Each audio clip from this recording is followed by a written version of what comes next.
Bon alors, j'imagine que vous êtes tous familiers avec le concept de fenêtre d'Overton, le champ des opinions considéré comme acceptable dans le débat public. Là, une fenêtre d'Overton qui semble s'être pas mal élargie vers la droite ces 20 dernières années. Prenez par exemple le concept de remigration. Vous savez, le mot poli et feutré pour parler d'épuration ethnique. Il y a 20 ans, c'était un concept discuté sur d'obscurs forums néo-nazis, et aujourd'hui, on en discute calmement sur des grandes chaînes de télé, comme si on parlait de la météo. Bon, je force un peu le trait, mais vous voyez l'idée. Alors, certains diront qu'on a juste brisé des tabous, qu'on a libéré la parole, et en face, les gens à qui ça plaît moins, ils utilisent souvent l'expression suivante, les digues ont cédé. Vous savez, les digues qui retenaient les eaux de ce type de discours, et paf, la digue cède et toute l'eau inonde la vallée. Et on peut déplorer cela si on s'oppose à ce genre de discours, mais il y a un aspect du problème qu'on n'aborde pas souvent. Pourquoi est-ce qu'il y avait encore tant d'eau à retenir derrière des digues à la base ?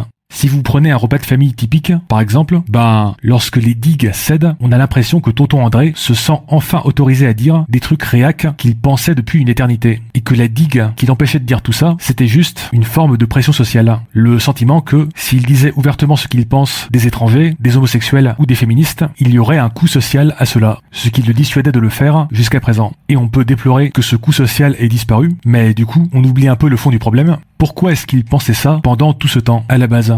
Je veux dire, pendant un moment, on a pu avoir l'impression d'une évolution de l'opinion publique sur certains sujets, mais si cette impression d'évolution était principalement due au fait que la plupart des gens se retenaient de dire certaines choses, mais n'en pensez pas moins, est-ce qu'on peut vraiment parler d'évolution réelle ? Est-ce que c'était pas plutôt un gros sparadrap qu'on a mis sur un problème, une solution temporaire qui ne pouvait pas durer éternellement ? Et attention, je dis pas qu'il fallait pas le faire, mais il me semble que ça ne pouvait pas être une solution de long terme. Peu importe à quel point on a de belles digues bien solides, si elles sont pleines à ras-bord, elles vont finir par se fissurer. Bon, tout cela est très métaphorique, donc je vais prendre deux exemples. Un où l'opinion publique n'a pas vraiment évolué et a juste été masquée par une digue, et un autre où elle a vraiment évolué. Le premier exemple, c'est la favorabilité des Français à la peine de mort. Aujourd'hui, on commence à discuter de manière davantage décomplexée du rétablissement de la peine de mort, ce qui peut donner l'impression d'une digue qui a cédé. Et oui, mais qu'en est-il de l'opinion des Français sur la peine de mort si on leur pose la question dans un sondage anonyme ? Sur les 20 dernières années, le pourcentage de Français favorables au rétablissement de la peine de mort n'a pas vraiment évolué. Il a juste stagné autour de plus ou moins 40%. Source dans la description. Cette favorabilité au rétablissement de la peine de mort, elle était là, en sourdine, pendant tout ce temps. Et si on en parlait moins ouvertement, oui, effectivement, c'est parce qu'il y avait, jusqu'à récemment, une forme de digue qui retenait cela. Bon, ok, mais est-ce que c'est pareil sur tous les sujets ? Non. Par exemple, l'évolution de la perception de l'homosexualité. Entre 1975 et 2012, en particulier, il y a eu une évolution assez spectaculaire. En 1975, seulement 24% des Français voyaient cela comme, je cite, une manière comme une autre de vivre sa sexualité. Et 64% comme soit une maladie que l'on doit guérir, soit une perversion sexuelle que l'on doit combattre. Et en 2012, le pourcentage de Français voyant cela comme une manière comme une autre de vivre sa sexualité est passé à 87%, source dans la description.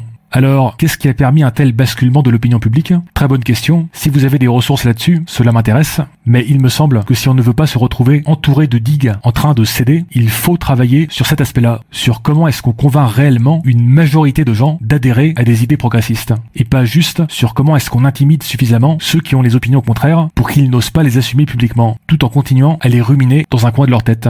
Parce qu'il y a plein d'opinions réactionnaires qui ne sont pas juste partagées par une minorité de néo-nazis, mais par une majorité de Français. Et si une opinion réactionnaire est partagée par la majorité des gens, on peut ériger les plus belles digues du monde, ça ne pourra pas tenir éternellement. Et encore une fois, je dis pas qu'il ne faut pas le faire, je dis juste qu'on ne peut pas faire que ça. Cela ne peut pas fonctionner indéfiniment. Je dis ça parce que je vois beaucoup de discussions pour déplorer le cédage de digues et pour essayer de sauvegarder les petits bouts de digues qui restent. Mais très peu de discussions sur comment vider massivement le réservoir d'eau. Et là, je ne parle pas d'un fantasme utopique, cela a déjà eu lieu par le passé, de manière massive et spectaculaire, sur un sujet comme la perception de l'homosexualité. Et si vous avez d'autres exemples, je suis preneur. Ériger des digues, cela peut permettre d'éviter de perdre davantage de terrain idéologique, mais, sauf erreur de ma part, cela ne peut pas permettre de gagner du terrain idéologique.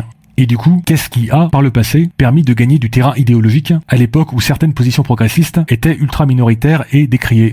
Bon, j'ai bien quelques intuitions, mais j'avoue que ce n'est pas un sujet sur lequel on trouve facilement des ressources à creuser, ou en tout cas, pas avec cet angle-là. Peut-être que je n'ai pas les bons mots-clés, donc si vous connaissez des ressources sur le sujet, n'hésitez pas à le dire en commentaire. Mais dans tous les cas, c'est une discussion qu'on devrait davantage avoir, plutôt que d'être dans une position principalement défensive de village d'Astérix assiégé. Si, en partant d'un contexte social ultra homophobe, on a pu arriver à un taux d'acceptation de l'homosexualité de 87%, il doit bien y avoir moyen d'atteindre des taux d'acceptation similaires sur d'autres sujets. Et donc, comment est-ce qu'on fait ?